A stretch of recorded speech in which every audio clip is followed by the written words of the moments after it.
Hello again to my Upward Bound students in analytical math. This is your instructor, Mrs. Thomas, and this is your assignment for Wednesday. We're in week 6.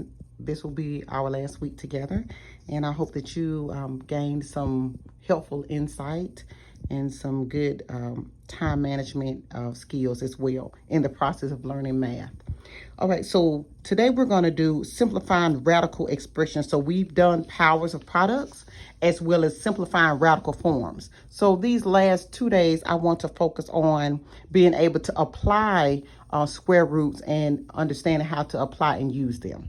Okay, so I've written these down already for you. I was going to do numbers 1, 2, and 3 just to give you a good overview of what is going on, since I know y'all are capable of understanding.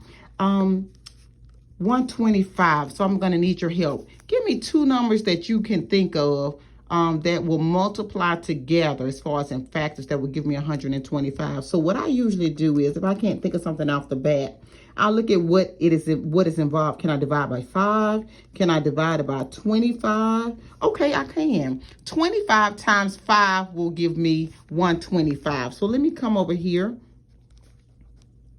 Okay, 25, and make sure you put that back in the calculator just to make sure I have that down packed. All right, and then it also has an N underneath that square root as well.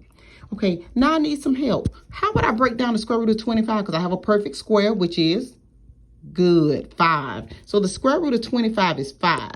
Well, I don't have anything as far as in the square root of 5 cannot be simplified anymore. So that has to go back under the radical sign or the square root symbol. Okay. And if I had a pair like n times n, I will be able to bring the n, of course, out of the square root from under the square root. But since I don't, it has to go back under with the 5. So the answer is 5 square root of 5n. 5 square root of 5n. Okay, let's do one more. Let's do another one. Maybe 2 more. Okay, I'm thinking of 216. Let me think of some things. Will 3 go into 216? Yes, it does. 3 times 72 is 216. 3 times 72. Write that down before I forget. Okay. Now I need some help breaking down 72 because I know 3 is already broken down. The square root of 3, I can't really do anything with it. But I'm just thinking about 72. I'm thinking about, are you thinking about 8 times 9? 8 times 9 came across my mind immediately. So I'm going to leave this alone. I'm going to leave the V alone. But now I'm just focusing on the 8 and the 9. Well, I can break down 8 a little bit more to 4 times 2. Can I break that down? Would that work? Break that down? Okay, good. All right, so, and can I break down the 9? Well, we already know the square root of 9 is 3. Okay, so 3 times 3, that give me, okay. So instead, I could have just wrote the square root of 9 is 3. Okay, and the square root of 4 is, what's that? 2. Okay, so what do I have left? So I'm just looking at everything I have scratched out and everything I have left. Well, this was a perfect square, so that's 3. This was a perfect square, so that's 4. So 2 times 3, that gives me, let me bring that 6 out. Okay, now I just need some help with what is left. I have this left. I have this left. I have V left. Okay, so I just want to multiply 3 times 2. That gives me 6. And V did not have a pair. So I'm thinking my answer is 6. And under the square root, 6V. That's what I'm thinking. Okay, go back and double check just to make sure. Let's try another one. Let's try another one. Matter of fact, let me write number 3 up here so you will be able to see everything step by step. Okay, so I need help trying to figure out what 2 numbers can I multiply to get 512. When I don't know, I always start dividing by numbers that I know will give me a perfect square, like 4. So I'm thinking 128 times 4. I multiply that in a calculator. That will give me 512. Just go back and make sure. Okay, so I know that this here is a perfect square, so that's going to bring that 2 out. Square root of 4 is 2. I brought that out. But I need help breaking down 128. So I'm thinking about, let's see how many times will, let's try 4.